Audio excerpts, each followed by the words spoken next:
So students, आज हम लोग मॉडर्न फिजिक्स चैप्टर स्टार्ट करने जा रहे हैं। इनफैक्ट मॉडर्न फिजिक्स एक सिंगल चैप्टर नहीं है यार। मॉडर्न फिजिक्स में we have 3 parts. So the first part which will be starting today is atomic physics. उसके बाद ये वाले चैप्टर के बाद हम लोग ड्यूअल नेचर ऑफ लाइट करेंगे and then last will study about nuclear physics.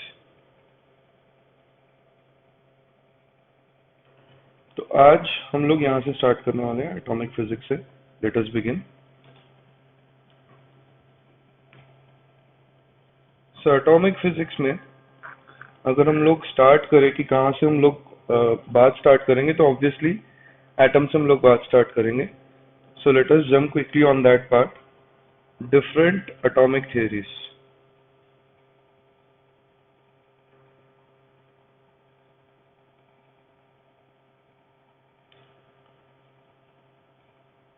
So first theory जो सबसे पहले एटम के बारे में किसी ने भी दी थी, दैट वाज डाल्टन। डाल्टन ने अपनी थियरी में की पॉइंट्स क्या दिए थे कि कोई भी ऑब्जेक्ट है, कोई भी एक ऑब्जेक्ट है ऐसा मान लेते हैं, उसका जो स्मॉलेस्ट पॉसिबल यूनिट है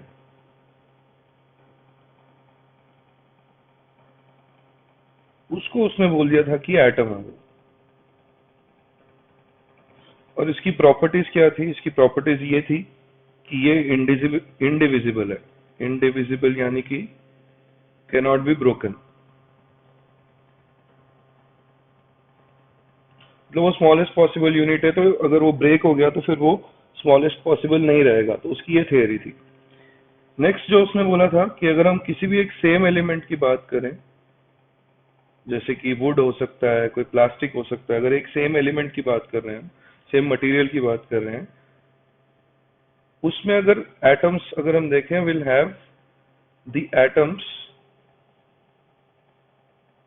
with same physical and chemical properties,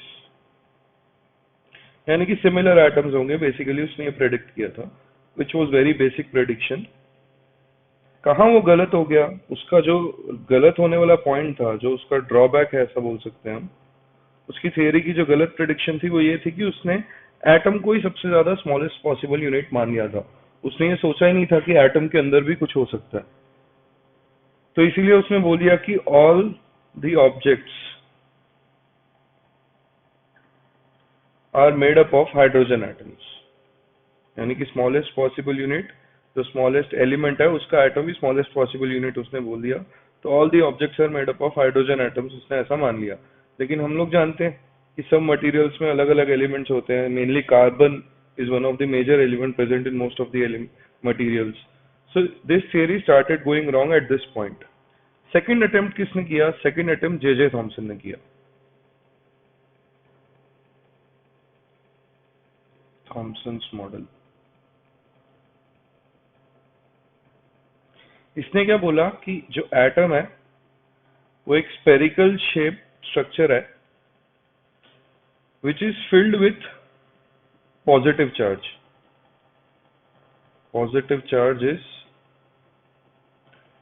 uniformly distributed throughout the volume.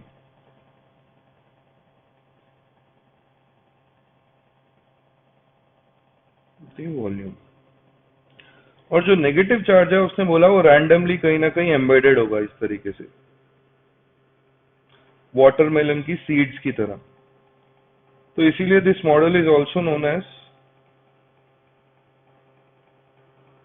Watermelon model बोलते हैं इसको, या कई लोग प्लम पुडिंग मॉडल बोलते हैं। प्लम पुडिंग में भी ऐसे सीड्स होते हैं। So there are different names, लेकिन हमको नाम जानने की जरूरत नहीं है। हमें बेसिकली ये देखना है कि उसने बोला क्या है। तो ये जो नेगेटिव चार्ज है, नेगेटिव चार्ज इज एम्बेडेड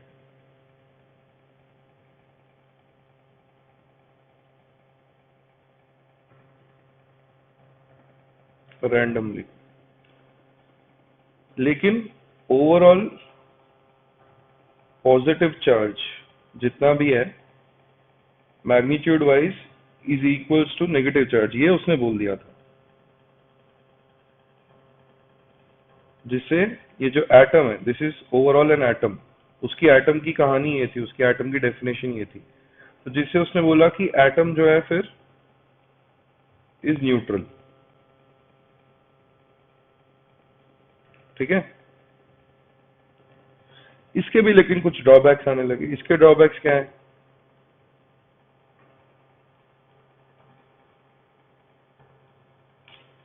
इसके ड्रॉबैक्स में बेसिकली आगे जाकर कुछ साइंटिस्ट ने कुछ एक्सपेरिमेंट्स किए, अल्फा पार्टिकल स्कैटरिंग। ये अभी क्या है, नेक्स्ट रूदरफोर्ड मॉडल में हम लोग देखने ही वाले हैं। लेकिन ये जो एक्सपेरिमेंट किया अल्फा पार्टिकल्स का, अल्फा पार्टिकल स्कैटरिंग, वो इस मॉडल को सेटिस्फाई नहीं करा रही थी, कुड नॉट बी एक्सप्लेन। तो इसीलिए भी ये मॉडल डिस्कार्ड होने लगा। Second thing which it was unable to explain was spectrum of atoms. अभी के लिए ये दोनों ड्रॉबैक्स तुम्हें शायद रिलेट ना हो, लेकिन एक एक करके हम इसको डील करेंगे। जैसे कि मैंने बोला, अल्फा रे स्कैटरिंग हम लोग नेक्स्ट मॉडल में पढ़ने वाले हैं, रूदरफोर्ड मॉडल। और रही बात स्पेक्ट्रम की, इसको भी हम पढ़ेंगे in this chapter only, in the second half of this chapter. ठीक है, अभी के लिए बस ये ड्रॉबैक्स हैं, ऐसा याद रख सकते हो तुम। So as I said, coming to the Rutherford model, and उसके लिए जो इंपॉर्टेंट थिंग है, हमें पढ़ना पड़ेगा अल्फा पार्टिकल स्कैटरिंग।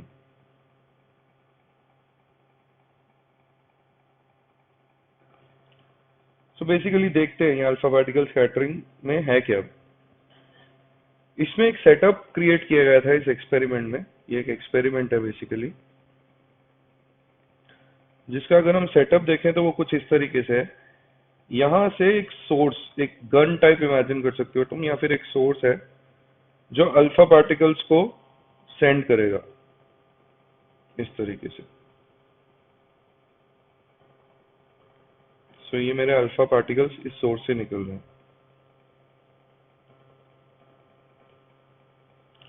और यहाँ पे मैंने एक गोल्ड फॉइल रखी हुई है। देखो डायग्राम 3D में है, तो तुम लोग को इमेजिन करना पड़ेगा थोड़ा। ये जो है, ये गोल्ड फॉइल है। गोल्ड फॉइल, फॉइल मतलब तुम लोग जानते हो, जैसे एल्यूमिनियम फॉइल बोलते हैं हम। तो फॉइल बोलने का रीजन क्या है यहाँ पर? It is a sheet, very thin sheet. Foil मतलब जनरली थिन शीट होती है ना, तो थिन शीट ऑफ गोल्ड है यहाँ पर, उसको हमने प्लेस किया हुआ है, ऐसा मान सकते हो तुम, एक स्टैंड से। और साथ ही साथ क्या किया हुआ है, एक स्क्रीन भी यहाँ पर मेंटेन करनी पड़ेगी। उसका रोल क्या है, अभी थोड़ी देर में एक्सपेरिमेंट जब एक्सप्लेन करूंगा तुम्हें मैं समझाऊंगा। तो यहाँ पर एक सर्कुलर स्क्रीन रखी हुई है, देखो इस तरीके से।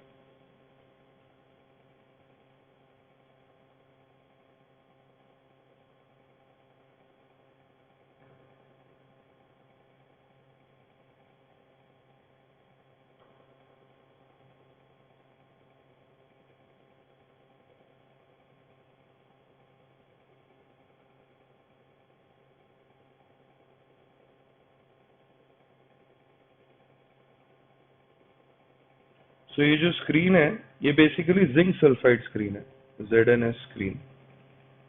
इसको तुम कैसे इमेजिन कर सकते हो, जैसे कैमरा जब खींचते हैं, जब फ्लैश लाइट आती है। इनफैक्ट आजकल तो हम लोग स्मार्टफोन्स यूज करते हैं, बट पहले जो रील में कैप्चर होते थे, उसको जो एक्सट्रैक्ट करने के लिए फोटो के फॉर्म में ZnS स्क्रीन ही यूज होती है। तो ये पूरी जो ऐसी सर्कुलर स्ट्रिप टाइप मैंने यहाँ पर बनाई है, देखो एक बेल्ट की तरह।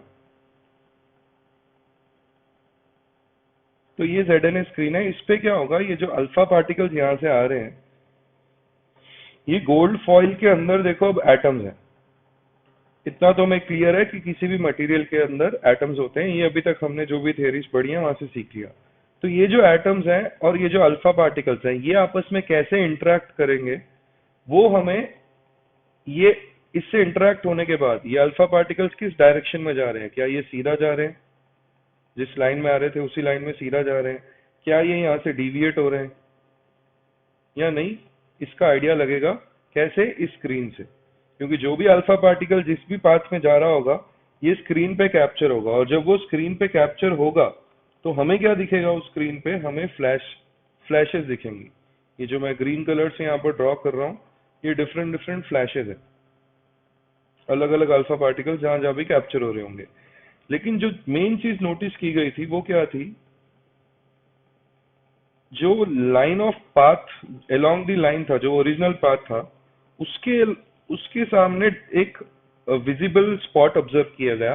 बाकी जगह भी स्पॉट्स ऑब्जर्व किए गए थे, यानी कि अल्फा पार्टिकल्स थोड़े से शायद इस तरफ आ गए, कुछ इस तरफ आ गए, कुछ इस तरफ चले गए। तो बाकी जगह भी स्पॉट्स ऑब्जर्व किए गए थे, ऐसा नहीं है कि नहीं ऑब्जर्व किए गए थे। लेकिन मेनली जो स्पॉटिंग है, फ्लैश लाइट मान सकते हो, जैसे फ्लैश होती है वैसे, वो इस रीजन में ऑब्जर्व किया गया। तो इस एक्सपेरिमेंट से फिर रूदरफोर्ड ने कुछ ऑब्जर्वेशंस निकाली, और वो ऑब्जर्वेशंस के बेसिस पे उसने नया अपना एक मॉडल बनाया, which is known as Rutherford's atomic model. तो सबसे पहले क्या इन्फरेंसेस निकाली वो समझते हैं। मैंने तुम्हें क्या बोला था, यहाँ पर अल्फा पार्टिकल्स आ रहे हैं। अब alpha particles fundamentally they are positively charged. तुम लोग को आइडिया होगा शायद, बट फिर भी नहीं है तो I will just mention it here. Alpha particles are positively charged.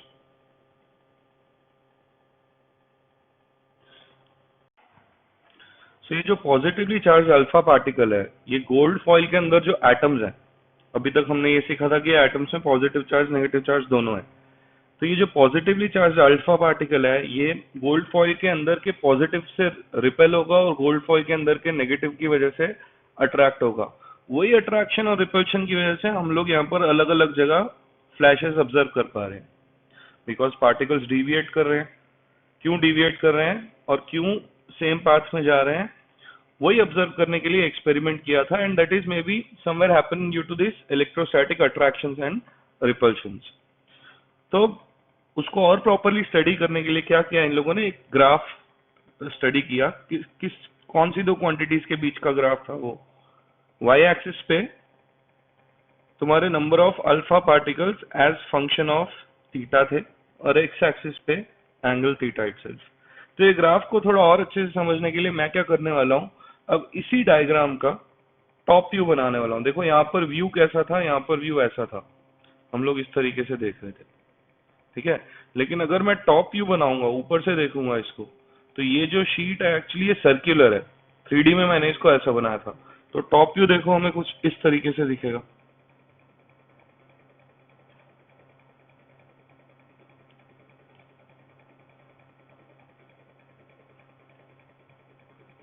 और ये जो गोल्ड फॉइल है जो मैंने वहां पर बनाई थी, अब क्योंकि ऊपर से देख रहे हैं, वो हमें एक थिन रेक्टेंगल की तरह दिख रही होगी टॉप व्यू में। और यहां से हम लोग अल्फा पार्टिकल्स को सेंड कर रहे थे।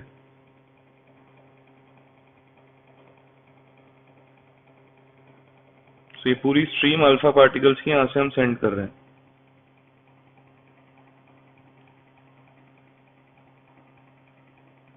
सो जो ऑब्जर्वेशंस हुई, वो ऑब्जर्वेशंस में जैसा कि मैंने ऑलरेडी डिस्कस कर दिया था, कुछ अल्फा पार्टिकल्स इधर चले गए straight along the normal path, कुछ अल्फा पार्टिकल्स डिविएट हो गए इस तरीके से अलग अलग पाथ्स पे। तो ये जो एंगल थीटा मैंने यहाँ पर लिखा है, वो एंगल थीटा क्या है, जैसे ये वाला अगर हम देखें, ये इस तरफ जा रहा है फाइनली, तो ये इसका लाइन ऑफ पाथ बन गया। तो ओरिजिनल लाइन ऑफ पाथ से जो एंगल बन रहा है, वो एंगल है एंगल थीटा।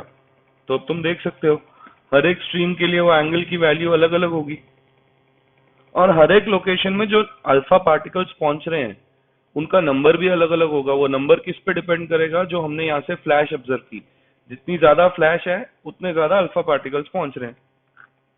सो फ्लैश भी मैंने तुम्हें बताया था, ये रीजन्स में इतनी ज्यादा नहीं होती है, लेकिन इस रीजन में बहुत ज्यादा ऑब्जर्व किया गया उसको। तो अगर ग्राफ प्लॉट कर दें हम फिर कि कितने नंबर ऑफ पार्टिकल्स मिल रहे हैं हमें रेस्पेक्टिव एंगल्स में, उसका एक ग्राफ बनाकर देखें एक्सपेरिमेंटली जो इन लोगों ने किया था। यहाँ पर 90 डिग्री, यहाँ पर 180 डिग्री। तो ग्राफ कुछ इस तरीके से था।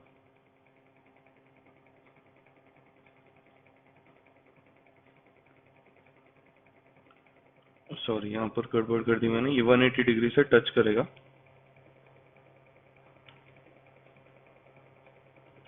टच करना मतलब बेसिकली ऑलमोस्ट असिम्प्टोट की तरह, एग्जैक्टली वहां पर टच नहीं कर रहा। इसका रीजन क्या है, क्योंकि जो अल्फा पार्टिकल्स हैं 180 डिग्री एंगल थीटा 180 डिग्री होने का मतलब क्या है, ये 180 डिग्री हो जाना, यानी कि जो अल्फा पार्टिकल ऐसे आ रहा है कंप्लीटली वो मुड़ गया, एकदम अपना पाथ रिवर्स कर लिया उसने। तो ऐसा बहुत कम अल्फा पार्टिकल्स के साथ होता है, वो इंडिकेट करना है कि यहाँ पर ये ऑलमोस्ट ये लाइन से टच कर रहा है, लेकिन यहाँ पर क्रॉस नहीं कर रहा है। क्रॉस करना मतलब 180 डिग्री पर कोई भी अल्फा पार्टिकल डिविएट नहीं होगा ऐसा बोलना, लेकिन कुछ अल्फा पार्टिकल्स होते हैं। So you need to understand basically these two are not touching each other. इसको चेंज कर देता हूँ।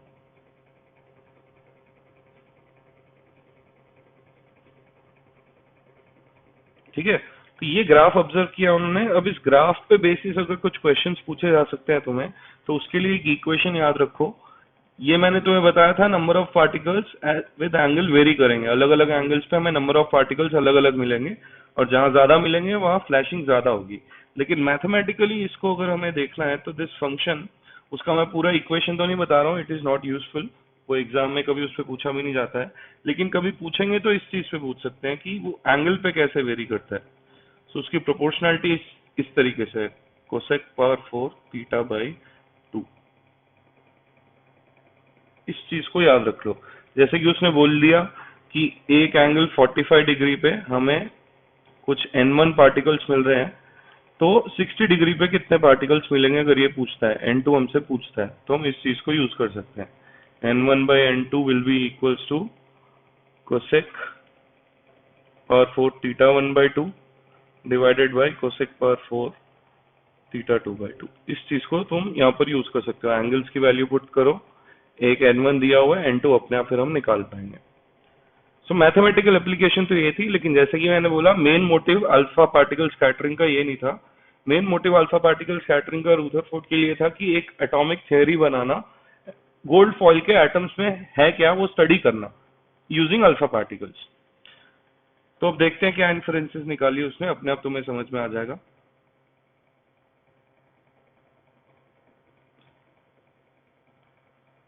सो पहली जो ऑब्जर्वेशन उसने की थी, जैसा कि मैंने बोला यहाँ पर ब्राइटेस्ट स्पॉट था,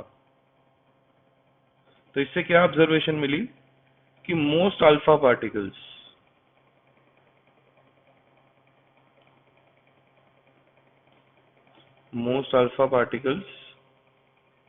रिमेन अनडिविएटेड, मतलब वो पाथ डिविएट नहीं होता है, उनका जो ओरिजिनल पाथ था वही फॉलो करते हैं। ये फर्स्ट ऑब्जर्वेशन थी। और क्योंकि मोस्ट अल्फा पार्टिकल्स अनडिविएटेड हैं, उसने बोला कि atom has large empty space inside it, तभी ऐसा पॉसिबल है।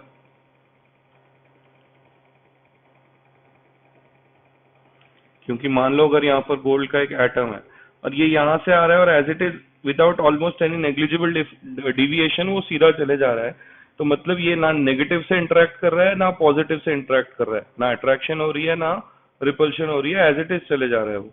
इसका मतलब वहां पर उसने किसी का भी ऑब्स्ट्रक्शन फेस नहीं किया होगा, there might be empty space in that reason.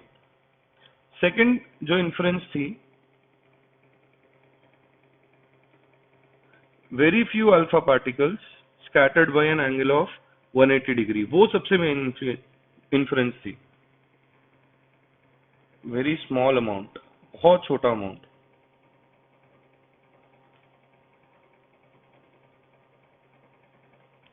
Scattered bye 180 degree. इससे उसने क्या बोला कि न्यूक्लियस, बेसिकली न्यूक्लियस तो अभी तक हमने डिफाइन नहीं किया है, लेकिन nucleus which is completely made up of positive charge, तो पॉजिटिव चार्ज रीजन, उसको उसने न्यूक्लियस बोला। उसका साइज बहुत छोटा है, ये डिस्कवर कर पाया वो इस पॉइंट से, न्यूक्लियस इज वेरी स्मॉल। क्योंकि उसका कहना क्या था, बहुत कम अल्फा पार्टिकल्स 180 डिग्री से डिविएट हुए, तो पूरे एटम के अंदर बहुत छोटी सी स्पेस होगी जहां पर पॉजिटिव चार्ज है। क्योंकि इसका पाथ डिविएट हो जाना मतलब, देखो अगर हम माइक्रोस्कोपिकली देखें तो क्या हुआ होगा, ये अल्फा पार्टिकल है, ये तभी डिविएट करेगा 180 डिग्री से जब ये इस तरीके से आ रहा है, यहां पर एक पॉजिटिवली चार्ज पार्टिकल उसको मिले तब। तो बहुत कम पार्टिकल्स ऐसे डिविएट हुए थे, बाकी सब पार्टिकल्स तो चले गए। तो उसने ऐसा बोला कि ये जो न्यूक्लियस है, इनफैक्ट मैंने अभी यहाँ पर भी काफी बड़ा साइज दिखाया है, जो इसके पास के पार्टिकल्स होंगे वो भी इनफैक्ट ऐसे भी जा रहे होंगे, अट्रैक्शन अभी भी फेस हो रही होगी। लेकिन अल्टीमेटली हमें समझना क्या है कि न्यूक्लियस का साइज बहुत छोटा है। अगर ये नंबर बहुत ज्यादा होता तो हम बोल सकते हैं कि न्यूक्लियस का साइज बड़ा है। तो यहाँ से एक चीज तो क्लियर हो गई कि एटम के खुद के अंदर बहुत ज्यादा स्पेस है, लेकिन उसके अंदर जो पॉजिटिव चार्ज न्यूक्लियस है that is occupying very small amount of space. ये दो चीजें यहाँ से क्लियर हुई। तो इस ये ऑब्जर्वेशंस के बेसिस पे रूथरफोर्ड ने अपना एटॉमिक मॉडल बताया। उसके एटॉमिक मॉडल में जो फर्स्ट पॉइंट है उसने क्या बोला कि atom which has very large empty space, ये तो हमने देख लिया था फर्स्ट ऑब्जर्वेशन से, consist of positively charged nucleus of very small size।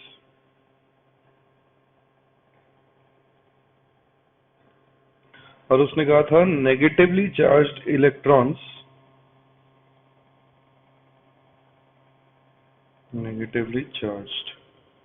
Electrons revolve around this nucleus,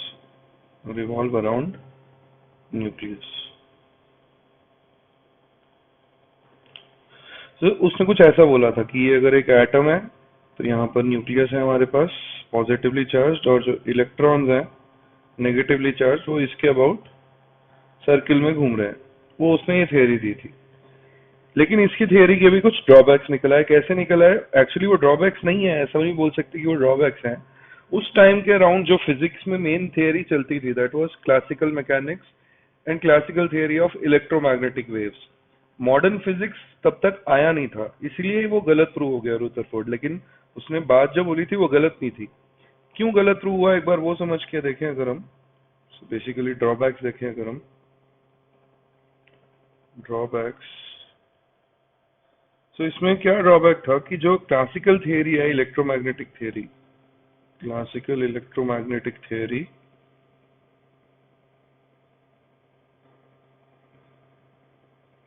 इसके अकॉर्डिंग क्या है, कोई भी चार्ज पार्टिकल अगर मूव कर रहा है तो वो क्या करेगा, it will emit electromagnetic radiation. इसकी डिटेल में तुम लोग को आइडिया लग ही चुका होगा। इलेक्ट्रोमैग्नेटिक वेव्स, ईएम वेव्स में तुम्हें पता चल चुका होगा। तो इलेक्ट्रोमैग्नेटिक रेडिएशन चार्ज पार्टिकल अगर मूव करता है वो एमिट करेगा। तो यानी कि क्या होगा, इसकी वजह से उसकी एनर्जी डिक्रीज होगी, और अगर उसकी एनर्जी डिक्रीज होगी यानी कि उसकी वेलोसिटी भी डिक्रीज होगी। तो इस वजह से क्या आर्ग्यूमेंट किया उस टाइम के साइंटिस्ट ने, उन्होंने बोला कि फिर उसका वेलोसिटी अगर कम होती है तो जो भी सर्कुलर ऑर्बिट है उसका रेडियस भी कम होते रहना चाहिए, and ultimately it should collide with the nucleus. But ऐसा तो हो नहीं रहा था रुदरफोर्ड मॉडल के अकॉर्डिंग, तो इसलिए वो एक्सप्लेन नहीं कर पाया, इसलिए इसका ड्रॉबैक बन गया। ठीक है, तो बेसिकली इन लोग के अकॉर्डिंग क्या होना चाहिए कि अगर न्यूक्लियस है यहाँ पर तो इलेक्ट्रॉन है यहाँ पर स्टार्ट किया रिवॉल्व करना, तो घूमते घूमते घूमते उसका रेडियस कम होते रहना चाहिए और वो फाइनली आके यहाँ कोलाइड कर देना चाहिए। बट ऐसा नहीं हो रहा है, तो उसकी एक्सप्लेनेशन ना दे पाना बस उसके लिए ड्रॉबैक बन गया। तो उसके बाद इसी ड्रॉबैक को ओवरकम करने के लिए नेक्स्ट थियरी आई, बोर्ड्स एटॉमिक मॉडल। लेकिन बोर्ड्स एटॉमिक मॉडल पे जाने से पहले जो एक न्यूमेरिकल रुदरफोर्ड मॉडल में, या फिर एक्चुअली बोले तो रुदरफोर्ड मॉडल नहीं, अल्फा रे स्कैटरिंग पे बेस किया जा सकता है, that is closest distance of approach. Closest distance of approach पे तुम लोगों ने इलेक्ट्रोस्टैटिक्स पे भी क्वेश्चंस किए हुए हैं। बेसिकली वही कॉन्सेप्ट यहाँ पर भी यूज होगा, because we are having positively charged alpha particle and positively charged nucleus. तो एक बार मैं रिवाइज करा देता हूँ वो कॉन्सेप्ट एक क्वेश्चन को यूज करके, जो इलेक्ट्रोस्टैटिक्स में तुमने सीखा था और जो यहाँ पर भी एप्लीकेबल है। लेकिन उसको समझने से पहले एक और टर्म को समझना जरूरी है हमारे लिए, विच इज इम्पैक्ट पैरामीटर।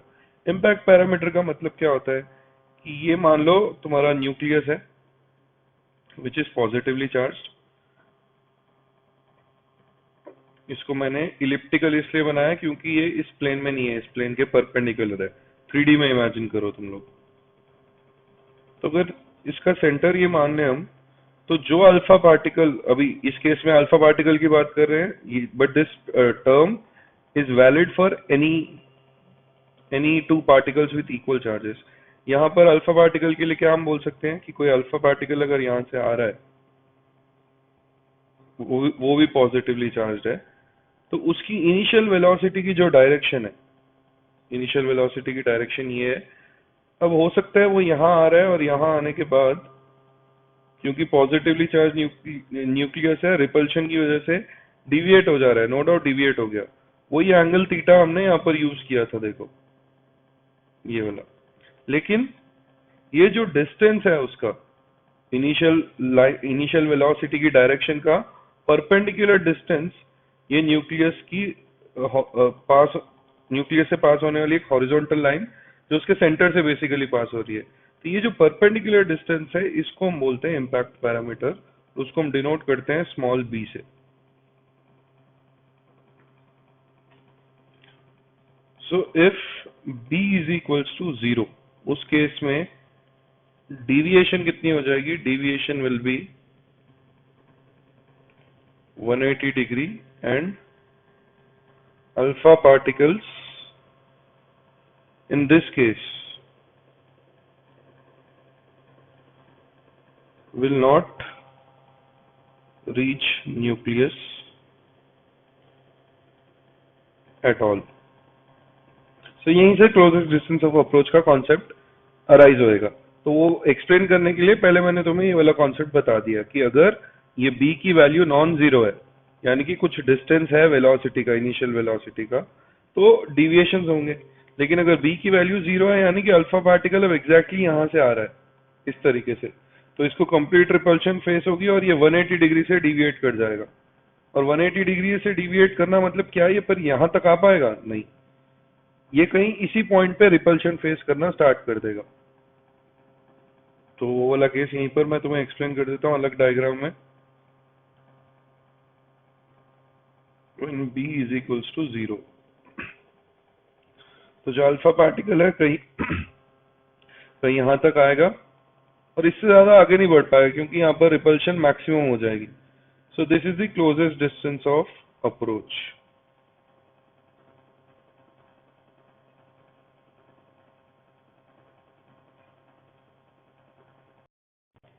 सो देखो ये कॉन्सेप्ट को इस क्वेश्चन के थ्रू हम समझेंगे। क्वेश्चन में क्या बोला है हमसे? In a scattering experiment find the closest distance of approach of alpha particle उस इनिशियल काइनेटिक एनर्जीज के। तो सबसे पहले तो देखो तुम लोग को आइडिया होगा, नहीं भी है तो मैं एक बार बता देता हूँ। Alpha particle is basically He+2 doubly ionised helium nucleus. देखो मैंने न्यूक्लियस वर्ड यूज किया है, तो इस अल्फा पार्टिकल के बारे में और अगर डिटेल में तुम्हें चाहिए होगा तो हम लोग न्यूक्लियर फिजिक्स में सीखेंगे। अभी के लिए यहाँ से समझने की जरूरत ये है कि इसका चार्ज कितना है? +2e के बराबर है। इसके पास +2 जितना चार्ज है। सिमिलरली एक न्यूक्लियस, कोई भी एक न्यूक्लियस की तरह हम इसको भेज रहे हैं। अभी के लिए मैं बस जनरल कॉन्सेप्ट क्योंकि तुम्हें एक्सप्लेन कर रहा हूँ। तो वो न्यूक्लियस का एटॉमिक नंबर अगर Z है, तो न्यूक्लियस का चार्ज कितना हो जाएगा? Z का मतलब क्या होता है? एटॉमिक नंबर का मतलब क्या होता है? Number of protons.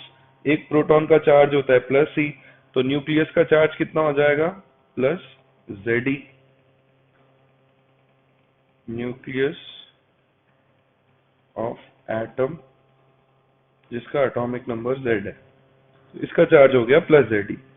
अब दूर से alpha particle initially kinetic energy k के साथ इसकी तरफ बढ़ रहा है, जिसका चार्ज है +2e। तो एक पॉइंट ऐसा आएगा, हमने डिस्कस किया था अभी थोड़ी देर पहले, कि जहां पर आकर इसकी काइनेटिक एनर्जी 0 हो जाएगी। तो ये इसकी फाइनल काइनेटिक एनर्जी 0 हो गई। इनिशियल काइनेटिक एनर्जी इसकी कितनी दी हुई है हमें? k के बराबर दी हुई है। और क्योंकि ये बहुत दूर से इनिशियली स्टार्ट कर रहा है, तो इनिशियली इसकी पोटेंशियल एनर्जी एट इन्फिनिटी हम 0 मान सकते हैं।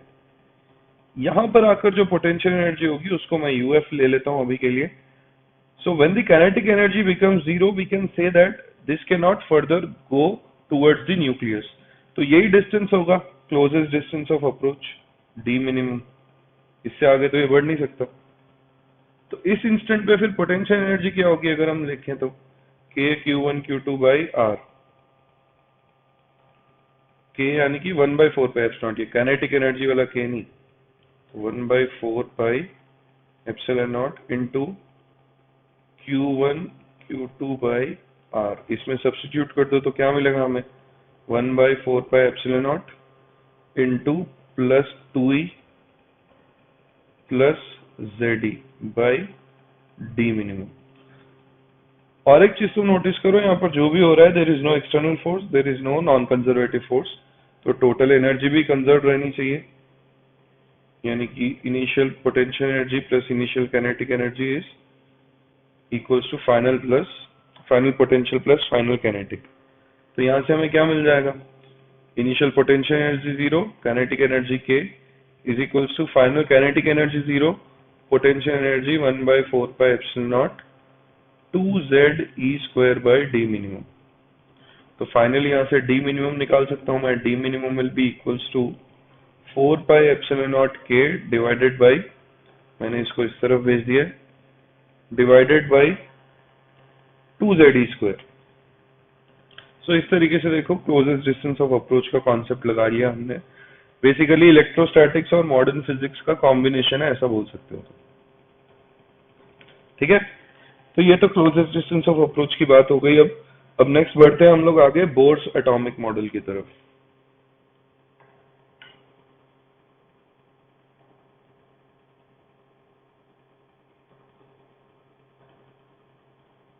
सो रूथरफोर्ड मॉडल्स की जो भी शॉर्टकमिंग्स थी उसको एक्सप्लेन करने के लिए बोर्स ने फिर से एक नया थियरी एक्सप्लेन किया, उसका खुद का एटॉमिक मॉडल बताया, जिसमें उसने कोशिश की कि रूथरफोर्ड की शॉर्टकमिंग्स को वो कट डाउन कर पाए या फिर उसकी शॉर्टकमिंग्स को वो एक्सप्लेन कर पाए।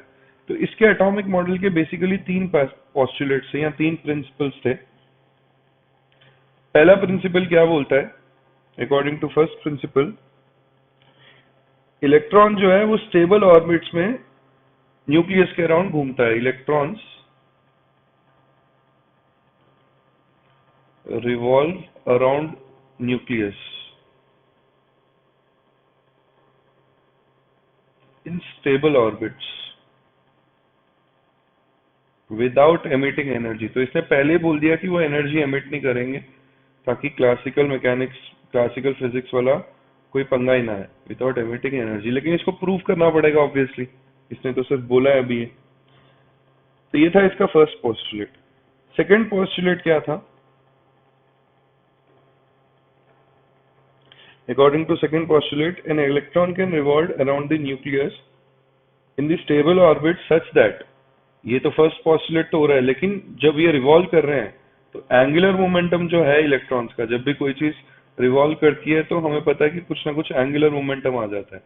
तो angular momentum of electrons during rotation और revolution is integral multiple of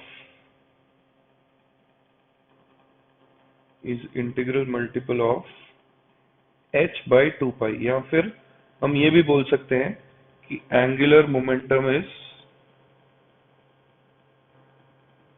quantized. Quantisation ये तुम लोगों ने सीखा हुआ है, Q is equals to NE, वहां पर भी इंटीग्रल मल्टीपल था तो हम क्वांटाइजेशन टर्म यूज कर रहे थे। यहाँ पर भी तुम लोग देखोगे इंटीग्रल मल्टीपल आएगा, इसलिए मैं बोल रहा हूँ एंगुलर मोमेंटम इज क्वांटाइज्ड। तो एंगुलर मोमेंटम का सिंबल हम लोग कैपिटल L यूज करते हैं, तो उसको सिंबॉलिक फॉर्म में यहाँ पर लिख दूं मैं इसी स्टेटमेंट को। तो L is basically equals to NH/2 pi, या फिर MVR is equals to NH/2 pi. ये बोर मॉडल का सेकंड पोस्टुलेट था।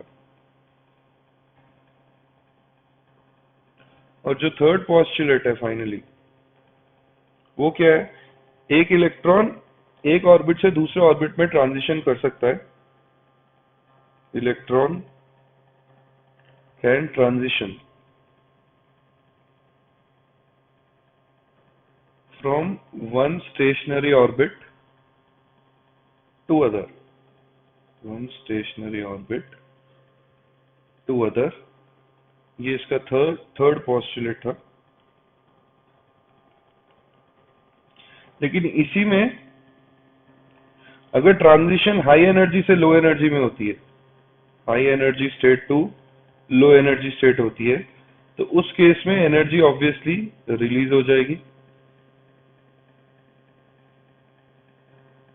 यहां पर हमें एनर्जी देने की जरूरत नहीं पड़ेगी, लेकिन अगर हमें ट्रांजिशन लो एनर्जी स्टेट से हाई एनर्जी स्टेट में करानी है तो फिर हमें एनर्जी देनी पड़ेगी, एनर्जी इज अब्सॉर्ब्ड। ठीक है। और जो भी एनर्जी रिलीज या अब्सॉर्ब होती है किसके फॉर्मेट में होती है, जैसे अगर रिलीज की बात करें तो दिस एनर्जी रिलीज्ड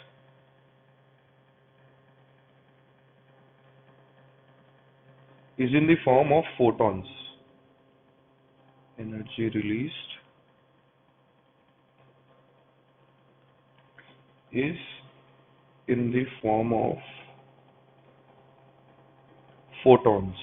अब ये photons क्या है?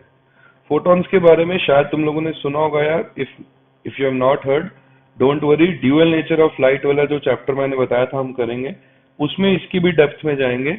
अभी के लिए all electromagnetic radiations, electromagnetic radiations तो पता है तुम्हें क्या है, ऑल इलेक्ट्रोमैग्नेटिक रेडिएशंस, और शायद फोटॉन्स के बारे में तुम लोगों ने ईएम वेव्स वाले चैप्टर में पढ़ा भी होगा, are made up of photons.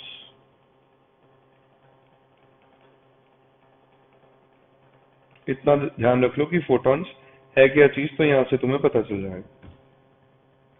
तो जो भी बेसिकली एनर्जी रिलीज हो रही है या एनर्जी अब्सॉर्ब होती है उसको हम फोटॉन्स के फॉर्म में या तो अब्सॉर्ब करवाते हैं या तो सप्लाई करते हैं, या तो जो एनर्जी रिलीज होती है वो फोटॉन्स के फॉर्म में हमें मिलती है। तो अब वो फोटॉन्स हो सकता है लाइट के हों, विजिबल रीजन में आ रहे हो तो हमें दिख रहे होंगे, हो सकता है वो कुछ और हो, उसके बारे में अभी मैं यहाँ पर डिस्कस नहीं कर रहा हूँ। बस मेन चीज ये समझनी है कि एनर्जी रिलीज या अब्सॉर्ब इलेक्ट्रोमैग्नेटिक रेडिएशन या फिर फोटॉन्स के फॉर्म में होती है। ये था उसका थर्ड एंड फाइनल पोस्टुलेट। तो इसके पोस्टुलेट को ही कंबाइन करके अब हम लोग कुछ डेरिवेशंस करेंगे। तो देखो अब ये पोस्टुलेट्स को यूज करके हम लोग बोर्स थ्योरी को अप्लाई करेंगे हाइड्रोजन या हाइड्रोजन लाइक एटम्स के लिए। बोर्स थ्योरी फॉर हाइड्रोजन और हाइड्रोजन लाइक एटम्स। तो हाइड्रोजन लाइक से मेरा मतलब क्या है? अगर हाइड्रोजन लाइक की बात करें हम, जैसे हाइड्रोजन में क्या है, हाइड्रोजन में सिंगल इलेक्ट्रॉन होता है। नेक्स्ट हीलियम में है तो 2 इलेक्ट्रॉन्स होंगे, तो अगर मैं एक इलेक्ट्रॉन को निकाल दूं, तो अगर मैं He प्लस की बात करूं तो उसमें भी एक इलेक्ट्रॉन है। अगर मैं Li प्लस प्लस की बात करूं, यानी कि मैंने 2 इलेक्ट्रॉन निकाल दिए, तो टोटल 3 इलेक्ट्रॉन्स होते हैं, 2 निकाल दिए तो एक ही इलेक्ट्रॉन है इसमें भी, और हाइड्रोजन में भी एक ही इलेक्ट्रॉन है। तो बेसिकली हाइड्रोजन या हाइड्रोजन लाइक से मतलब क्या है, हम लोग ये चीज सिर्फ सिंगल इलेक्ट्रॉन के लिए ही बात कर रहे हैं ये थियरी की। क्यों ऐसा है मैं लास्ट में एक्सप्लेन करूंगा जब हम बोर्स थियरी के ड्रॉबैक्स की बात करेंगे। अभी पहले ये थियरी देख लेते हैं। तो according to this theory what should happen, एक न्यूक्लियस होगा। अभी क्योंकि हम जनरल है, वो हाइड्रोजन भी हो सकता है, हाइड्रोजन लाइक भी हो सकता है। तो भले यहाँ पर इलेक्ट्रॉन्स एक ही रह रहा है, लेकिन मैंने तुम्हें थोड़ी देर पहले बताया था atomic number is not the number of electrons, it is the number of protons. तो प्रोटॉन्स तो न्यूक्लियस के अंदर होते हैं, वो नहीं निकाल सकते हम इलेक्ट्रॉन्स निकाल सकते हैं, जिसकी वजह से ये प्लस और ये प्लस प्लस चार्ज आ जाएगा। तो नंबर जेड नहीं चेंज होने वाला है, जेड सेम रहेगा। बेसिकली आइडिया हुआ है। तो अगर हाइड्रोजन की बात करें तो वो Z1 हो सकता है, और अगर किसी जैसे इसके लिए बात करें तो Z2 होगा, इसके लिए बात करें तो Z3 होगा, एंड सो ऑन। सो इसलिए मैं क्या कर रहा हूँ, डेरिवेशंस में एक जनरल न्यूक्लियस ले ले रहा हूँ जिसका मास, जिसका चार्ज कितना होगा प्लस Z, उसके अंदर Z नंबर ऑफ प्रोटॉन है। और क्योंकि सिंगल इलेक्ट्रॉन सिस्टम की बात कर रहे हैं हम, तो एक इलेक्ट्रॉन यहाँ पर ले लेते हैं, सच दैट इनके बीच का डिस्टेंस अभी के लिए मैं Rn बता रहा हूं, Rn। और ये सर्कुलर ऑर्बिट जो है, जिस ऑर्बिट में ये इलेक्ट्रॉन घूम रहा है, इसको मैं बोल रहा हूं nth ऑर्बिट। जैसे अगर वो पहले ऑर्बिट में घूम रहा होता तो it was n is equals to 1, first orbit, n is equals to 2। तो यहाँ पर जो तुम्हारा n क्या है, सबसे पहले n को हम बोलते हैं principal quantum number, principal quantum number. So अभी के लिए हम nth ऑर्बिट में ले रहे हैं इलेक्ट्रॉन को, और इसकी जो वेलोसिटी है इस ऑर्बिट में, ये अगर ऐसे रिवॉल्व कर रहा है मान लें अगर हम, तो इसकी जो वेलोसिटी है वो मैं vn मान रहा हूँ, टेंजेंशियल वेलोसिटी सर्कुलर मोशन के लिए जो होती है रिक्वायर्ड। तो हम लोग को क्या करना है, ये बोर्स थ्योरी को अप्लाई करके ये चीजों को डिराइव करना है कि वेलोसिटी कितनी है, रेडियस कितना है। तो जल्दी से वो डेरिवेशन स्टार्ट करते हैं, लेकिन वो डेरिवेशंस के लिए हम बोर्स के पोस्टुलेट से ही कुछ इक्वेशंस को यूज करने वाले हैं। One of the equations is mvr is equals to nh by 2 pi, angular momentum quantization. तो यहाँ पर ये जो n है, ये n प्रिंसिपल क्वांटम नंबर ही है। जैसे फर्स्ट ऑर्बिट का एंगुलर मोमेंटम कितना होगा, 1h by 2 pi। nth orbit का एंगुलर मोमेंटम कितना हो गया, nh by 2 pi हो गया। तो जब मैं nth ऑर्बिट के लिए लिख रहा हूँ यहाँ पर, तो ऑब्वियसली फिर वेलोसिटी और रेडियस भी क्या हो जाना चाहिए, उसी ऑर्बिट का होना चाहिए। तो m vn into rn is equals to nh by 2 pi। ये मेरे पास सबसे पहली इक्वेशन है। इस पे ध्यान देना यार, तुम लोग अगर एग्जाम में, बोर्ड एग्जाम में भी, क्योंकि अभी रिक्वायरमेंट है तो डेरिवेशंस करनी रहेंगी, तो मैं तुम्हें प्रॉपर प्रोसेस वाइज सिखा रहा हूँ कि क्या क्या हमें याद रखना है, ताकि ऑन द स्पॉट एग्जाम में हम लोग डिराइव भी कर पाए in case we forget the equations. तो one of the equations is this, इसको मैं इक्वेशन 1 बोल देता हूँ। दूसरी इक्वेशन क्या होगी, सर्कुलर मोशन के लिए हम जानते हैं कोई भी चीज सर्किल में मूव कर रही है तो उसको एक सेंट्रीपिटल फोर्स चाहिए होती है। जैसे अर्थ और सन के केस में अगर हम बात करें, तो ये सेंट्रीपिटल फोर्स कौन प्रोवाइड कर रहा होता है, अट्रैक्टिव ग्रेविटेशनल फोर्स। यहाँ पर सेंट्रीपिटल फोर्स कहाँ से आ रही होगी, ये इलेक्ट्रॉन है, ये पॉजिटिवली चार्ज न्यूक्लियस है, तो centripetal force will be due to electrostatic attraction. तो यहाँ पर हम फिर क्या लिख सकते हैं, दूसरी equation m into V N square by R N, M V square by R, लेकिन nth ऑर्बिट है तो m V N square by R N is equals to k z e into e by R N square, k q1 q2 by R square. तो ये हो गई हमारी दूसरी equation. सो इन दोनों इक्वेशंस को यूज करके सबसे पहले मैं क्या करने वाला हूँ, सबसे पहले मैं रेडियस ऑफ nth ऑर्बिट की डेरिवेशन करूंगा। रेडियस ऑफ nth ऑर्बिट, जिसको आर एन से डिनोट किया हुआ है। सो देखो यहाँ पर बेसिकली इक्वेशंस में क्या क्या अननोन्स हैं तुम्हारे, h 2 पाई n ये सब कांस्टेंट्स हैं। h के बारे में भी मैं शायद तुम लोग को बताना भूल गया, h इज प्लैंक्स कांस्टेंट यार, जिसकी वैल्यू 6.625 इंटू 10 पावर माइनस 34 के बराबर होती है। दिस इज प्लैंक्स कांस्टेंट, ये कांस्टेंट वैल्यू। देखो h कांस्टेंट है, 2 पाई कांस्टेंट है, यहाँ पर आ जाए अगर हम इस इक्वेशन में k, जो कि 9 इंटू 10 पावर 9 होता है, इलेक्ट्रोस्टैटिक्स वाला k है ये तो कांस्टेंट है ही। z ये सब भी कांस्टेंट है, मास भी कांस्टेंट है। तो तुम अगर देखो प्रैक्टिकली तो क्या क्या अननोन्स है, वेलोसिटी और रेडियस, दो अननोन्स है, और हमारे पास दो इक्वेशंस भी हैं। एंड जैसा कि मैंने बोला है कि फर्स्ट हम रेडियस को निकालना चाहते हैं, तो मुझे वेलोसिटी को एलिमिनेट करना पड़ेगा। तो मैं फर्स्ट इक्वेशन से वेलोसिटी को क्या लिख सकता हूँ, from 1 vn is equals to nh by 2 pi m R N, nh by 2 pi m R N. इसको मैं सब्स्टिट्यूट कर दूंगा सेकंड इक्वेशन में, तो मुझे क्या मिल जाएगा, m nh by 2 pi m R N whole square, M V square by R is equals to k को एक काम करते हैं 1 बाई 4 पाई एप्सिलॉन नॉट लिख लेते हैं। तो 1 by 4 pi epsilon not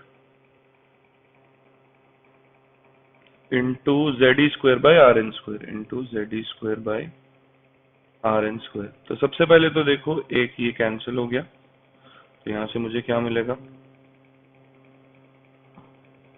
m n square h square by 4 pi square m square R N square, मैंने अभी के लिए स्क्वायर किया है उसको, that is equals to 1/4πε0 Z square by R N अभी के लिए। तो फिर से ये आर एन और एक आर एन यहाँ पर कैंसिल हो जाएगा, ये मास कैंसिल हो जाएगा और ये 4π भी कैंसिल होके एक पाई बचेगा हमारे पास।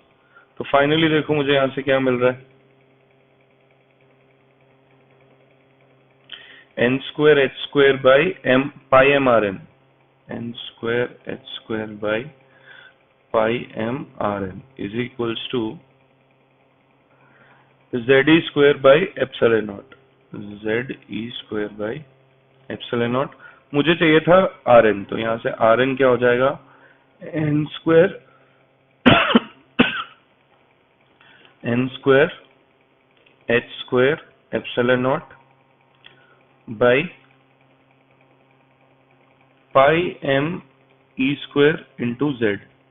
तो ये हो जाएगा हमारा nth ऑर्बिट के रेडियस का फॉर्मूला। लेकिन ऑब्वियसली तुम इसमें भी अगर ध्यान से देखो तो n स्क्वायर और z, n किसको रिप्रेजेंट कर रहा है, जिस भी ऑर्बिट में वो nth ऑर्बिट को n डालोगे, सेकंड ऑर्बिट का रेडियस चाहिए तो यहाँ 2 डालोगे, और z किसको रिप्रेजेंट कर रहा है कि कौन से एटम का रेडियस निकाल रहे हैं हम। हाइड्रोजन का तो Z1, He प्लस का तो Z2, Li प्लस प्लस का तो Z3 एंड सो ऑन। तो ये टर्म्स को छोड़ दे अगर हम, तो h स्क्वायर एक कांस्टेंट है, एप्सिलॉन नॉट कांस्टेंट है, पाई कांस्टेंट है, मास, यहाँ पर मास भी किसका है, मास ऑफ इलेक्ट्रॉन ही है ना। यहाँ ये जो मैंने रेडियस निकाला है mv स्क्वायर बाय आर की है, तो किस पे सेंट्रीपिटल फोर्स लग रही है, इलेक्ट्रॉन पे लग रही है। तो यहाँ पर हर जगह मास ऑफ इलेक्ट्रॉन ले सकते हो तुम। तो मास ऑफ इलेक्ट्रॉन भी कांस्टेंट होता है, मुझे पता होता है वो। तो जब सब वैल्यू सब्स्टिट्यूट कर दूंगा मैं, तो मुझे फाइनली आर एन क्या मिलेगा, R N is equals to 0.529 into N square by Z, और इसके यूनिट्स क्या होंगे, एंगस्ट्रम्स। ठीक है, तो ये शॉर्टकट फॉर्मूला है किसी भी उसका रेडियस निकालने का। एग्जाम में अगर पूछा जाएगा, बोर्ड एग्जाम में, तो तुम्हें यहाँ तक डेरिवेशन करनी रहेगी, लेकिन ऑब्वियसली जब हम न्यूमेरिकल अप्रोच लगाएंगे तो we are going to use this one only mostly. और यहाँ से हमें और एक चीज भी देखो अच्छी सी एक समझ में आ रही है कि R N is directly proportional to N square by Z. तो कभी कुछ रेशियो वाले क्वेश्चन या कंपैरिजन वाले क्वेश्चन होंगे, तब हम ये शॉर्टकट को यूज कर सकते हैं। ठीक है, तो ये तो बात हो गई देखो रेडियस की। अब एक बार मुझे रेडियस मिल गया, it is very easy to derive velocity also. तो नेक्स्ट हम वही देखेंगे, velocity of nth orbit, velocity of electron in nth orbit, जिसको हमने डिनोट किया हुआ है Vn से। तो अब मेरे पास एक इक्वेशन है ही, mvn rn is equals to nh by 2 तो m into V N into R N, जिसको मैंने अभी अभी डिराइव किया था यहाँ पे, n square H square epsilon naught divided by pi mass of electron, charge of electron का square into Z, that is equals to nh by 2 तो यहाँ से एक n कैंसिल हो जाएगा, तो और कुछ कैंसिल हो रहा है, हाँ मास भी कैंसिल हो रहा है। तो फाइनली देखो यहाँ से वेलोसिटी का एक्सप्रेशन क्या मिल रहा है हमें, Vn इज इक्वल्स टू, एक ये पाई भी कैंसिल हो जाएगा, तो Vn is equals to H E square Z by N H square epsilon not, तो एक h भी कैंसिल हो गया। तो finally Vn is equals to E square Z by N H epsilon not, ये मिलेगा हमें। एक 2 भी आया, 2 मिस हो गया।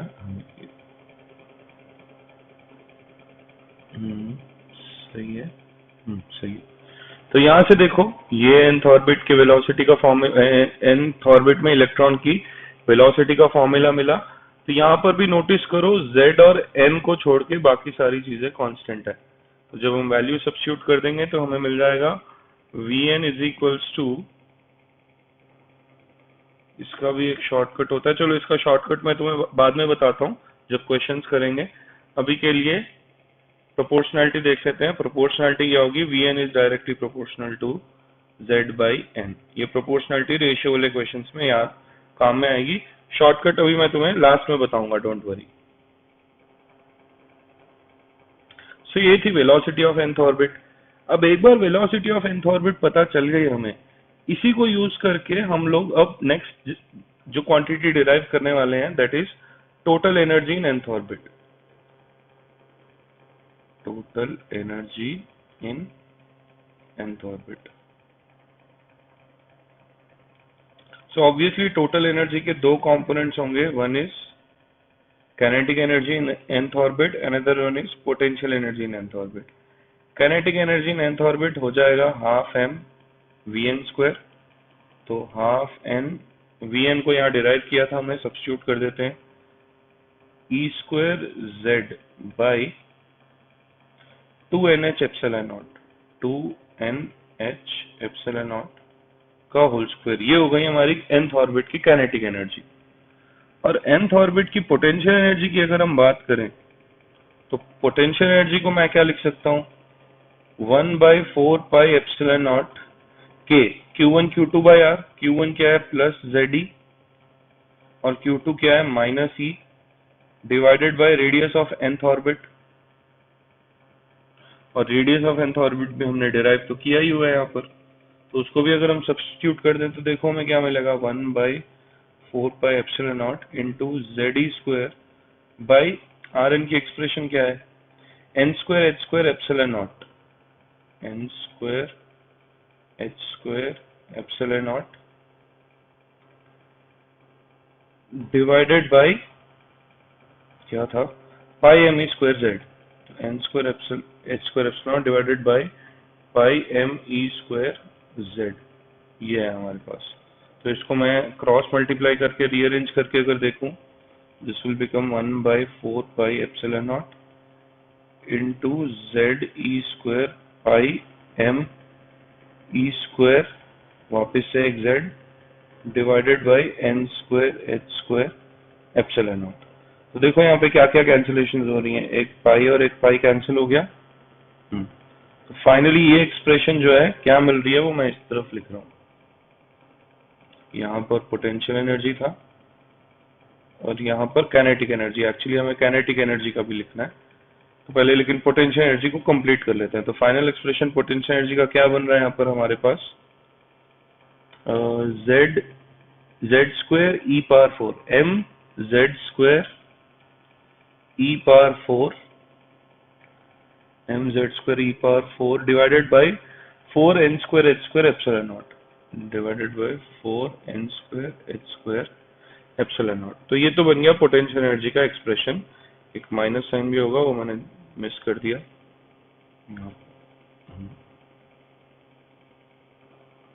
अब काइनेटिक एनर्जी का भी फाइनल एक्सप्रेशन लिख लेते हैं एक बार, तो उसको यहाँ पर एक बार कंटिन्यू करें हम, तो क्या मिलेगा हमें, half m e power 4 z square by 4n square h square epsilon not.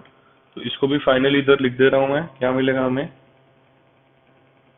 m z square e power 4 divided by 2 into 4 8n square h square epsilon not.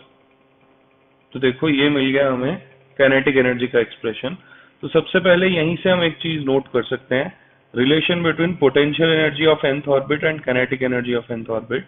अगर हम मॉड्यूलस ले लें दोनों पे, यानी कि सिर्फ मैग्नीट्यूड कंसिडर करें, तो काइनेटिक एनर्जी को 2 टाइम्स करेंगे तो हमें पोटेंशियल एनर्जी मिल जाएगी। ये एक रिलेशन बता सकते हैं,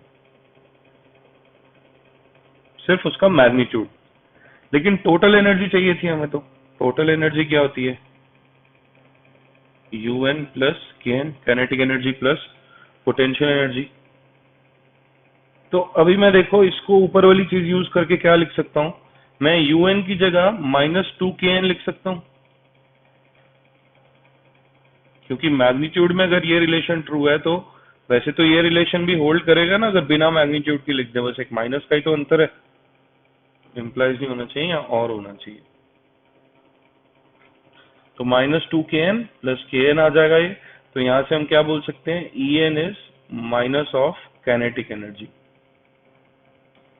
या फिर En का अगर एक्सप्रेशन लिख दें हम, वो क्या बन जाएगा, minus mz²e⁴ by 8n² h² epsilon minus sign के साथ।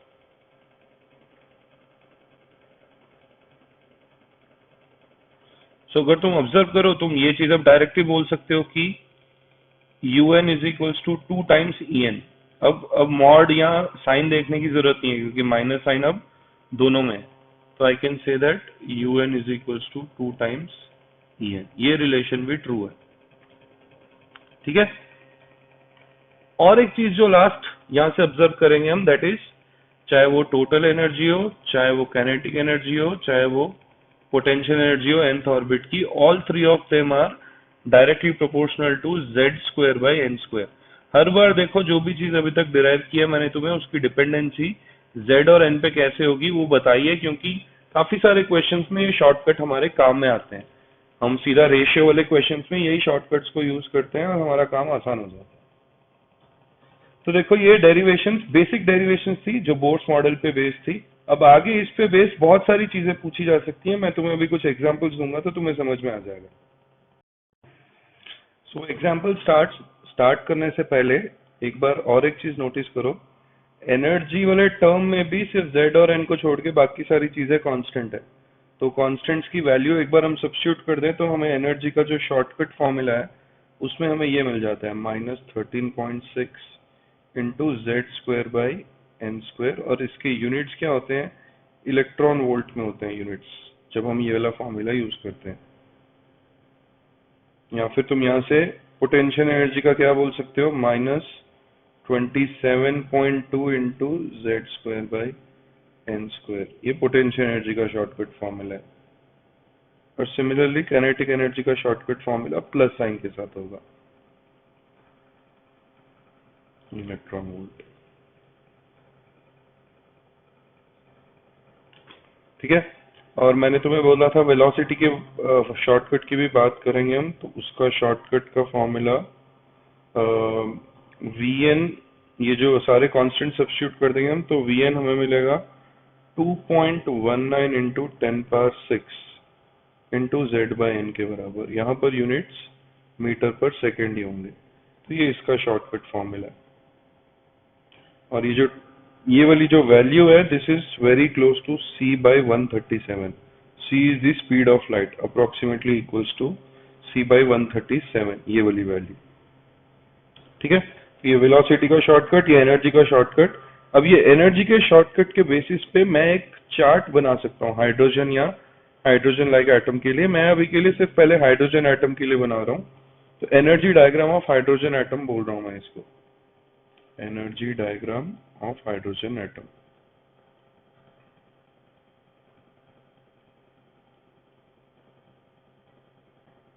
सो अगर हम लोएस्ट स्टेट की बात करें, ये एक रिप्रेजेंटेशन है, ऐसा होता नहीं है एक्चुअल में, this is just a representation.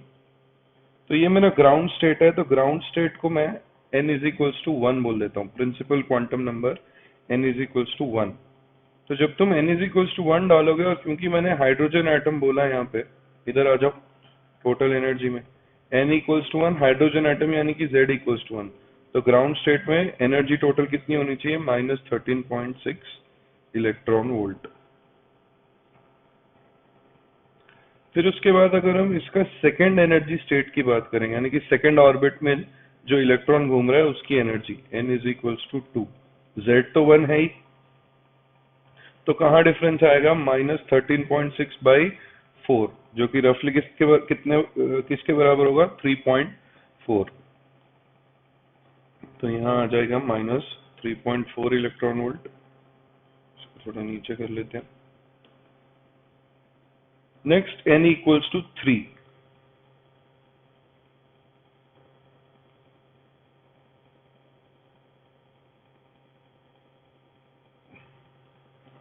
तो n इक्वल्स टू 3 में क्या मिलेगा हमें, यहाँ पर आ जाएगा 3² 9, तो ये हो जाएगा लगभग 1.51, -1.51 इलेक्ट्रॉन वोल्ट। एंड इसी तरीके से हम आगे भी बढ़ सकते हैं। हम लोग देख सकते हैं नेक्स्ट वाला जो तुम्हें है, नेक्स्ट वाला n इक्वल्स टू 4 पे, ये हो जाएगा -0.85 electron volt and n equals to 5 पे हमें क्या मिलेगा? देखो मैं गैप कम करते जा रहा हूँ, तो उससे तुम्हें एक आइडिया लगना चाहिए। गैप क्या इंडिकेट कर रहा है? Basically gap is indicating the energy difference. जैसे यहाँ पर अगर हम देखें तो यहाँ एनर्जी डिफरेंस जो है -13.6 -3.4, लगभग 10.2 जितना है। फिर यहाँ पर अगर हम देखें तो एनर्जी डिफरेंस देखो 3.4 1.51, एनर्जी डिफरेंस कम हो गया। मैं एग्जैक्टली यहाँ पर कैलकुलेट नहीं कर रहा हूँ, यहाँ पर और कम हो गया, यहाँ पर और कम हो गया, और ऊपर जाएंगे तो ऐसे कम होता जाएगा। तो ऐसे आगे बढ़ते जाएंगे अगर हम, तो finally n equals to infinity पे, n इक्वल्स टू इंफिनिटी पे एनर्जी कितनी हो जाएगी? Total 0 electron volt. ठीक है, यानी कि इलेक्ट्रॉन अब एटम से बाहर निकल गया, उस स्टेट पे चले गए हम। तो कोई इंटरएक्शन ही नहीं है, इसलिए एनर्जी 0 इलेक्ट्रॉन वोल्ट के बराबर हो गई। इस तरीके से हम एनर्जी डायग्राम को समझ सकते हैं। तो ये मेरा first orbit, first stationery orbit, second stationery orbit and so on. तो ये भी चीज हमने अब समझ ली। अब हम लोग एग्जाम्पल्स की तरफ आ जाते हैं। तो एग्जाम्पल्स को समझने के लिए देखो, मॉड्यूल में मैंने तुम लोग के मॉड्यूल में लास्ट में एक चार्ट है फॉर्मूलाज का, उसमें से देखो अभी अभी हमने रेडियस डिराइव किया था, रेडियस ऑफ nth ऑर्बिट। ये देखो उसका शॉर्टकट फॉर्मूला और ये उसका एक्चुअल फॉर्मूला। फिर हमने वेलोसिटी को भी डिराइव किया था और हमने एनर्जीज को भी डिराइव किया था। बाकी जितनी भी चीजें हैं यहाँ पर देखो, जैसे मोमेंटम है, एंगुलर वेलोसिटी है, टाइम पीरियड है, फ्रीक्वेंसी है, बहुत कुछ पॉसिबल है। इनफैक्ट यहाँ पर एक क्वांटिटी नहीं है, वो भी मैं तुम्हें बताऊंगा कैसे निकालनी है। बट घबराने की जरूरत नहीं है कि कैसे सर मैं इतने सारे फॉर्मूलाज याद रखूंगा। मैंने जो तुम्हें अभी अभी कराया बस उतना ही याद रखने की जरूरत है, रेडियस, वेलोसिटी और टोटल एनर्जी, क्योंकि ये दोनों, उसका भी मैंने तुम्हें रिलेशन बताया था यहाँ पर। अगर टोटल एनर्जी पता है तो वहां से मैं पोटेंशियल एनर्जी भी बता सकता हूँ और वहां से मैं काइनेटिक एनर्जी भी बता सकता हूँ।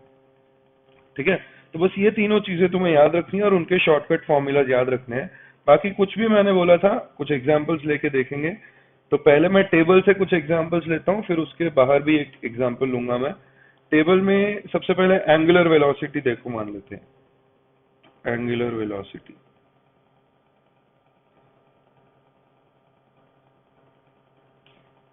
इन nth ऑर्बिट, ओमेगा एन से इसको डिनोट कर देते हैं। तो हम जानते हैं relation Vn is equals to V is equals to R omega. तो यहाँ से angular velocity Vn by Rn, यानी कि अगर हम शॉर्टकट से वैल्यू निकालना चाहे तो डायरेक्टली सब्स्टिट्यूट कर सकते हैं, 2.19 इंटू 10⁶ बाई 0.529 यहाँ पर इंटू Z/n आ जाएगा और यहाँ पर इंटू n² आ जाएगा। तो ये तो शॉर्टकट, और ध्यान रखना ये ऊपर मीटर पर सेकंड में है, नीचे एंगस्ट्रम है, ये यूनिट कन्वर्जन भी करनी पड़ेगी। लेकिन यहां से मैं क्या बोल सकता हूँ, ओमेगा एन, अगर प्रोपोर्शनैलिटी चेक करूं तो omega N is directly proportional to basically Z² by n³। Check कर लेते हैं टेबल में। देखो angular velocity directly proportional to Z² by n³। ये वाले पार्ट की मुझे जरूरत नहीं है, क्योंकि मैं डायरेक्टली ये वैल्यूज ही निकालना चाहता हूँ न्यूमेरिकल एप्लीकेशन में। तो मुझे बस यहाँ सब्स्टिट्यूट करना है और यूनिट्स कन्वर्जन करनी है प्रॉपरली। 1 एंगस्ट्रम को मीटर में कन्वर्ट करना पड़ेगा तुम्हें, 10⁻10 मीटर होता है। कन्वर्ट करके फाइनल आंसर अपने आप मिल जाएगा। तो बेसिकली मैं ये याद करने से बच गया, अगर मुझे रेडियस और वेलोसिटी पता थी तो। नेक्स्ट अब हम लोग क्या करेंगे, नेक्स्ट ऑर्बिटल करंट की बात करते हैं।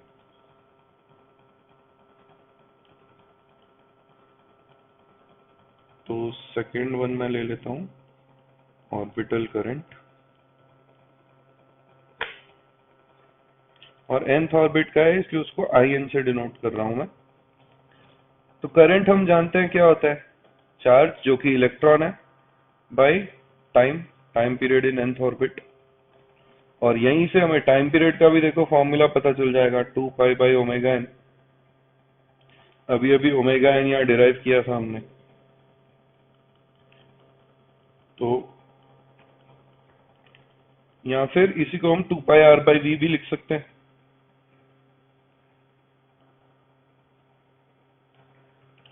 Pi R N by V N.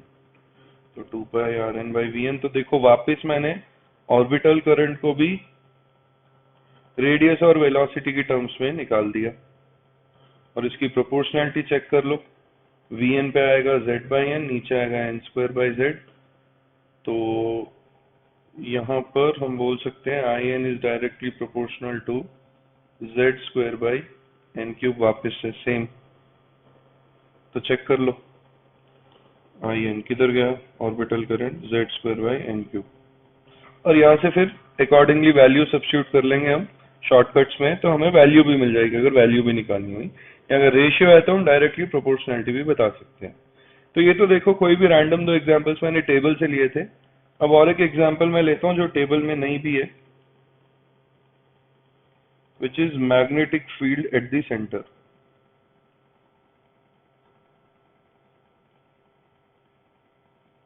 Due two electron in nth orbit. तो उसको टी सिंबल होता है मैग्नेटिक फील्ड का, bn से डिनोट कर रहा हूं मैं। एक सर्कुलर करंट की वजह से सेंटर पर मैग्नेटिक फील्ड का फॉर्मूला हम जानते हैं, mu not I by 2r होता है। तो बस, तो bn की अगर मैं प्रोपोर्शनैलिटी सीधा देखूं, अब वैल्यूज तुम लोग निकाल सकते हो, मैं वैल्यूज पे फोकस नहीं कर रहा हूं। करंट के फॉर्मूला से हम करंट की वैल्यू निकाल लेंगे, रेडियस के शॉर्टकट से इसकी वैल्यू निकाल लेंगे। प्रोपोर्शनैलिटी की अगर हम सीधा बात करें तो अभी अभी हमने देखा था current was proportional to Z square by N cube. तो Z square by N cube divided by radius is proportional to N square by Z. तो यहाँ से मैं बोल सकता हूँ कि nth ऑर्बिट की जो मैग्नेटिक फील्ड है it is proportional to Z cube by N power 5। ठीक है, तो इस तरीके से बेसिकली तुम लोग आइडिया लगा लो कि रेडियस, वेलोसिटी और एनर्जी, ये तीनों चीजें अगर हम पता है वी कैन फाइंड एनीथिंग। ठीक है, सो ये इस पे बेस्ड एग्जांपल्स थे। और कुछ एग्जांपल देखें तो देखो यहाँ क्या बोला है हमें, energy of hydrogen like atom. अब हाइड्रोजन एटम से नहीं डील कर रहे हैं, हाइड्रोजन लाइक एटम से डील कर रहे हैं। उसकी एनर्जी ग्राउंड स्टेट में इतनी है। तो हमने हाइड्रोजन लाइक एटम के लिए एनर्जी का फॉर्मूला अभी अभी डिराइव बताया था ना यार, shortcut -13.6 into Z square by N square. तो इतनी एनर्जी दे दी है, सब्स्टिट्यूट कर दो यहाँ पर, -122.4 is equals to -13.6 into Z square by, देखो ग्राउंड स्टेट बोला है मतलब n इज इक्वल्स टू 1, तो 1 स्क्वायर। यहाँ से माइनस माइनस कैंसिल हो जाएगा, Z square is equals to ये 4 से हो जाएगा, 13.6 4 से या 9 से, 13.6 9 से 54 54 27, हाँ 4 9 से हो रहा है। तो ये कैंसिल होके 9 से आ जाएगा, तो Z square is equals to 9। तो यहाँ से जेड क्या मिल जाएगा हमें, 3। तो जेड अगर 3 है तो आंसर क्या आ जाना चाहिए, Li+2। ठीक है, क्योंकि एटॉमिक नंबर Li का 3 होता है।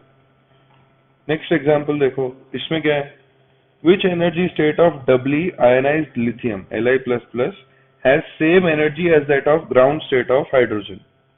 तो ग्राउंड स्टेट ऑफ हाइड्रोजन की एनर्जी कितनी होगी, पहले वो लिख लेते हैं। ग्राउंड स्टेट ऑफ हाइड्रोजन, उसकी एनर्जी होती है, मैंने अभी अभी बताया था तुम्हें, -13.6 इलेक्ट्रॉन वोल्ट। एनर्जी डायग्राम बनाया था या फॉर्मूला में सब्स्टिट्यूट कर लो, दोनों ही चीजें पता है। तो जो हमें निकालनी है n की वैल्यू, En फॉर Li++, वो क्या होगा, -13.6 into Z square by N square. अब वो क्वेश्चन के अकॉर्डिंग क्या बोल रहा है, ये और ये दोनों सेम होने चाहिए। तो -13.6 into Z square by N square is equals to -13.6। तो यहाँ से Z square is equals to N square, यानी कि Z is equals to N. तो एन कितना हो जाएगा फिर, 3। सो ये हो जाएगा हमारा आंसर। ठीक है, सो आज की क्लास का लास्ट क्वेश्चन देखते हैं। ये थोड़ा अलग टाइप का है लेकिन हाइड्रोजन बोर्ड मॉडल पे बेस्ड है। तो देखो इसमें क्या बोला है हमसे कि जो पार्टिकल है, एक हाइपोथेटिकल मॉडल है, यहाँ पर एक पार्टिकल कंसीडर करने के लिए कहा है जिसका मास m है और उसकी पोटेंशियल एनर्जी विथ r का फंक्शन ये दिया है हमें। U is equals to half m square omega square r square, where omega is a constant and r is the distance of particle from the origin. Assuming Bohr model of quantization of angular momentum of circular orbits show that radius of nth orbit is proportional to root n. तो Rn is directly proportional to root n होगा इस particular model के लिए हमें prove करना है. हमने थोड़ी देर पहले देखा था Rn directly proportional to n square. तो उसमें और इसमें फर्क क्या है? यहाँ पर n स्क्वायर और यहाँ पर रूट n क्यों आ रहा है? क्योंकि वहां पर पोटेंशियल एनर्जी ये इस इक्वेशन को फॉलो कर रही थी. k q1 q2 by r, potential energy was inversely proportional to r. यहाँ पर potential energy is directly proportional to r square है. तो देखो उसने ये एक सेंटेंस दिया हुआ है यहाँ पर, इसको सॉल्व करना है तो ये एक चीज उसने पहले दी हुई है. This is applicable. तो पहले मैं लिख सकता हूँ M V N R N is equals to N H by two pi. ये तो अभी भी वैलिड है, ऐसा बोल रहा है वो. लेकिन जो बस पोटेंशियल एनर्जी है वो चेंज हो गई. तो इससे मैं क्या करूंगा, अगर मुझे पोटेंशियल एनर्जी पता है तो मैं जानता हूँ जो फोर्स होती है minus D you by D R होती है. This is from 11th standard. Minus D you by D R. तो यहाँ से हमें क्या मिल जाएगा? बाकी सब तो कांस्टेंट है. आर स्क्वायर का डिफरेंशिएशन हो जाएगा 2r, 2 कैंसिल, माइनस साइन है. तो फोर्स बेसिकली क्या हो गई? Minus M omega square R के बराबर हो गई. और माइनस साइन क्या इंडिकेट कर रहा है कि that force is acting towards the centre. It is centripetal force. तो यहाँ से जो सेंट्रीपिटल फोर्स का एक्चुअल फॉर्मूला है M V square by R, M V N square by R N. अब nth ऑर्बिट के लिए कर रहे हैं तो हर जगह मैं आर एन यूज कर लेता हूँ, यू एन. तो M V square by R N is equals to centripetal force भी में भी माइनस साइन होता है और यहाँ पर भी माइनस साइन मिला है हमें. तो माइनस माइनस कैंसिल हो जाएगा. तो देखो यहाँ से फिर हम ये दो इक्वेशंस को यूज करेंगे जो हमने यहाँ पर डिराइव लिखी है, इक्वेशन 1 एंड इक्वेशन 2. और कहानी वही है जो हमने वेलोसिटी और रेडियस वहां डिराइव करने के लिए किया था, यहाँ पर भी वही कर रहे हैं. दो इक्वेशंस, दो अननोन. तो यहाँ से सबसे पहले वी एन को तुम लोग लिख लो N H by two pi M R N. एक काम करते हैं, इसको नहीं 1 बोलते हैं, इसको 1 बोल देते हैं.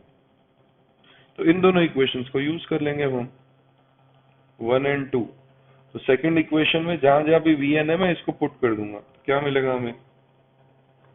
m into N H by two pi M R N, N H by two pi M R N का whole square divided by R N is equals to M omega square R N. ये मिल रहा है हमें. तो M M सबसे पहले cancel. This is equals to N square H square by 4 pi square M square R N square और R N क्या बन जाएगा? R N cube is equals to M omega square R N. तो यहां से R N power 4 is equals to N square H square divided by 4 pi square M cube omega square. तो देखो बाकी सारी चीजें कांस्टेंट है. तो यहां से हमें क्या मिल जाएगा? R N power 4 is directly proportional to N square, या फिर R N is directly proportional to root N. दोनों तरफ स्क्वायर रूट ले लो, तुम्हें समझ में आ जाएगा. सॉरी, दोनों तरफ स्क्वायर रूट नहीं, दोनों तरफ होल पावर 1/4 कर दो, तुम्हें ये चीज समझ में आ जाएगी. R N is directly proportional to root N, जो कि उसने हमें प्रूव करने के लिए कहा था. We have proved it. So आज के लेक्चर के लिए यार इतना ही. अभी देखो हमने काफी सारे क्वेश्चंस और सिचुएशंस अभी भी करनी बाकी हैं, बट आज की क्लास में थियोरेटिकल पार्ट ज्यादा डिस्कस हुआ. फर्स्ट लेक्चर था, स्टार्टिंग में इंट्रो में चले गया. नेक्स्ट क्लास में हम इसी के क्वेश्चंस कंटिन्यू करेंगे और आगे के चैप्टर की थ्योरी को आगे बढ़ाएंगे.